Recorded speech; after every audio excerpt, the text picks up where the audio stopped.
जीवन में असंभव कुछ भी नहीं है। नमस्कार दोस्तों, पिंटू मोटिवेशनल यूट्यूब चैनल में आपका दिल से स्वागत है। दोस्तों, किसी भी चीज को छोटा समझकर उसे हमें नजरअंदाज नहीं करना चाहिए, क्योंकि ऐसा करने से हम जीवन में बड़ी परेशानियों को न्योता देते हैं। आइए इसे एक कहानी के माध्यम से समझते हैं। बहुत समय पहले की बात है। एक छोटा सा राज्य था। उस राज्य का राजा बहुत ही दयालु था। उस राजा का इकलौता पुत्र था, लेकिन वह जो पुत्र था वह लाड प्यार में बिगड़ता चला जा रहा था। 10-12 साल का हुआ तो हरकतें उसकी ऐसी हो गई कि राजा को बात बात पर गुस्सा आने लगा था। एक दिन राजा को अपने पुत्र के गलत आचरण पर इतना गुस्सा आया कि अपने ही पुत्र को अपने राजकुमार को राज्य से बाहर निकाल दिया। दरबार में मंत्रियों ने समझाया कि महाराज आपके पुत्र हैं, राज्य के राजकुमार हैं, आगे यहीं चलकर राजा बनेंगे। राजा ने किसी की नहीं सुनी। रानी रोती रह गई। रानी ने भी राजा को बहुत समझाया कि उसे राज्य से बाहर ना निकाले। राजा ने राजकुमार को बाहर भेज दिया। ऐसे ही 2 साल बीत चुके थे। अब समय के साथ साथ जब राजा बूढ़ा हुआ और उसे लगा कि वाकई में राज्य को अब राजा देना होगा, तो उसने अपने मंत्रियों को बुलाया और कहा कि देखो सैनिकों, मेरे बेटे को ढूंढ कर लाओ। राजा ने अपने सैनिकों को राजकुमार को ढूंढने के लिए भेज दिया। राजा ने मंत्रियों को साथ भेजा था। सैनिकों के साथ में ढूंढ रहे थे। सैनिक उसे सब जगह ढूंढ लिया, जंगल में, गांव में, पर उसे राजकुमार कहीं नहीं मिले। एक बार की बात है, राजा यूं ही महल के चक्कर लगा रहे थे। तभी राजा के मन में एक विचार आया। अपने राज्य की खुशहाली के लिए पहाड़ों के बीच में बने मंदिर में भगवान के दर्शन करना चाहिए, लेकिन वह यह कार्य अकेले करना चाहता था। वह चाहता था कि उसके साथ कोई न चले। वह अकेला ही यात्रा को खुद तय करे और शायद उन्हें अपना बेटा वापस मिल जाए। लेकिन उसे रास्ते पर एक घना जंगल था। फिर भी राजा ने निश्चय किया कि वह मंदिर जरूर जाएंगे। राज्य के सभी लोग और मंत्री ने राजा को समझाने की बहुत कोशिश की। उन्हें उस जंगल में अकेले नहीं जाना चाहिए, वहाँ बहुत खतरा है, और उस जंगल में आज से पहले जो भी गया है वो वापस नहीं आया। कुछ दिन बाद एक दिन ऐसा भी आया जब राजा ने सभा में सभी लोगों को कहा कि मैं कल भगवान के दर्शन के लिए जा रहा हूँ। मंत्री बोले, महाराज, हमने आपसे पहले भी कहा था कि हम में से कुछ लोगों को आप अपने साथ लेकर चलिए। राजा बोले, नहीं मंत्री जी, हम पहले भी कह चुके हैं कि हमें उधर अकेले ही जाना है। क्या तुम्हें अपने राजा की वीरता पर संदेह है? मंत्री बोला, नहीं महाराज, हमें आपकी वीरता पर कोई संदेह नहीं है, लेकिन उस जंगल के रास्ते में एक 2 फीट का आदमी रहता है। वह बड़ा ही खतरनाक है। जो भी उसके सामने आता है वह उसे मार देता है। साथ ही वह बड़ा चालाक भी है, इसलिए उस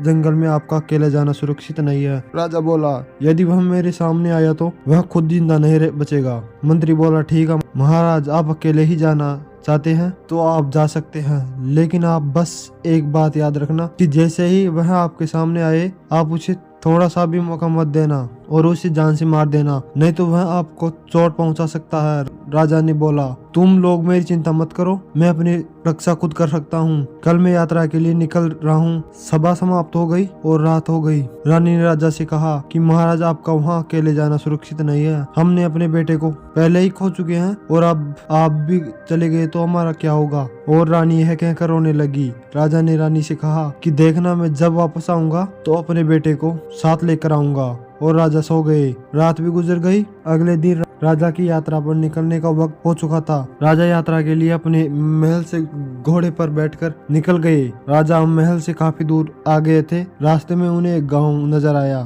तो राजा ने एक आदमी से उस मंदिर तक जाने का रास्ता पूछा। उस आदमी ने राजा से कहा कि आपका वहाँ अकेले जाना सुरक्षित नहीं है। राजा ने कहा, आप मेरी चिंता मत करो। तो उस आदमी ने कहा कि आप यहाँ से सीधे चले जाइए। थोड़ी दूर जाने के बाद आपको एक जंगल दिखेगा, आपको उस जंगल को पार करना है, उसके बाद आप मंदिर तक पहुँच जाएंगे। राजा वहाँ से आगे बढ़ चुके थे। जैसे ही वह जंगल में कुछ आगे बढ़े, उनके सामने वही 2 फुट का आदमी आ गया। राजा उसे देखते ही चौकन्ना हो गए। राजा घोड़े से नीचे उतरे। राजा उससे कुछ पूछते उससे पहले उस 2 फुट के आदमी ने राजा पर हमला करने लगा।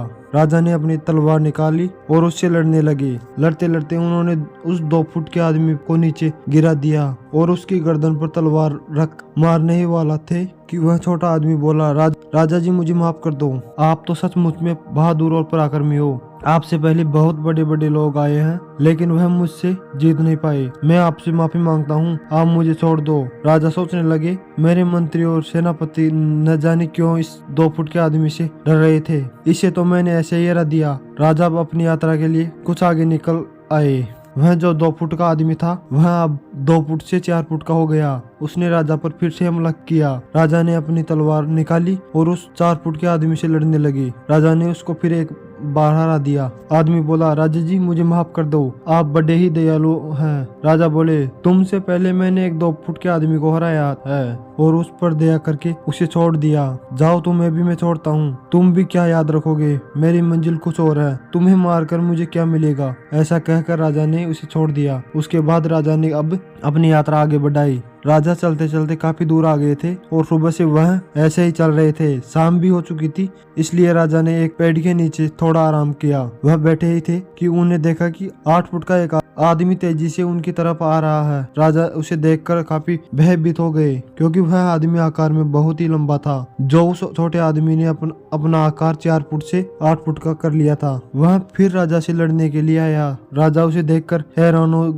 इतना बड़ा कौन आदमी है। राजा पूरी जान से उसे लड़ने लगे लेकिन वह जीत नहीं पाए। उस 8 फुट के आदमी ने उन्हें मार दिया और राजा की मृत्यु हो गई। यह बात अब महल तक पहुंच गई थी कि राजा की अब मृत्यु हो गई है। रानी के आंसू रुक नहीं रहे थे, सब बहुत परेशान थे। कुछ दिन बाद राजा के जो मंत्री थे उन्होंने फिर से सैनिकों के साथ वह राजकुमार को ढूंढने के लिए निकल गए। मंत्री और सैनिकों ने उन्हें काफी ढूंढा। फिर उन्हें राज्य के बाहर एक नगर के चौराहे पर एक व्यक्ति भीख मांग रहा था। रोज की तरह दोपहर का समय था और उस राजा के जो मंत्री थे वह सैनिकों के साथ थे। उन्होंने देखा कि चौराहे पर बैठा था तो मंत्री ने कहा, यह देखा देखा सा लग रहा है। मंत्री ने सैनिकों से कहा, रुक जाओ, लेकर आओ इसको। उसको लेकर के आए। मंत्री ने देखा कि उस युवक के हाथों में राज चिन्ह था जो कि राजकुमार के हाथ पर ही था। मंत्री अचानक उसके पैरों में गिर गया। सारे सैनिक घोड़े पर से उतर गए। महाराज की जय हो, महाराज की जय हो कहने लगे। और यह जो फटे पुराने हाल में बैठा हुआ था बिल्कुल बेढंग हो चुका था,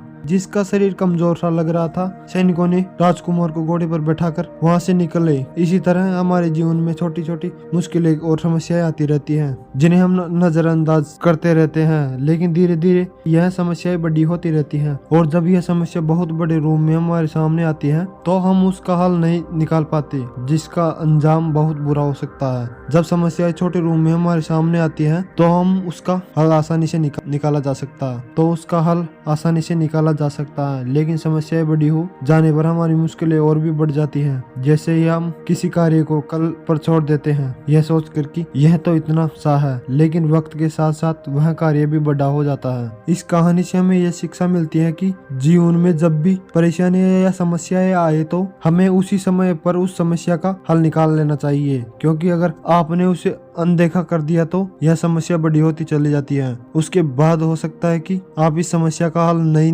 निकाल पाओ। छोटी समस्या को हल करना आसान होता है और बड़ी समस्या को हल करना मुश्किल। इसलिए किसी भी समस्या को कल पर नहीं छोड़े, बल्कि उसे आज ही कर दे। दोस्तों, आपने आज इस वीडियो से क्या सीखा वह मुझे आप कमेंट बॉक्स में जरूर बताइए। उम्मीद करता हूँ आपको ये वीडियो पसंद आई होगी। मिलते हैं एक और नई वीडियो के साथ, तब तक के लिए बने रहिए। धन्यवाद।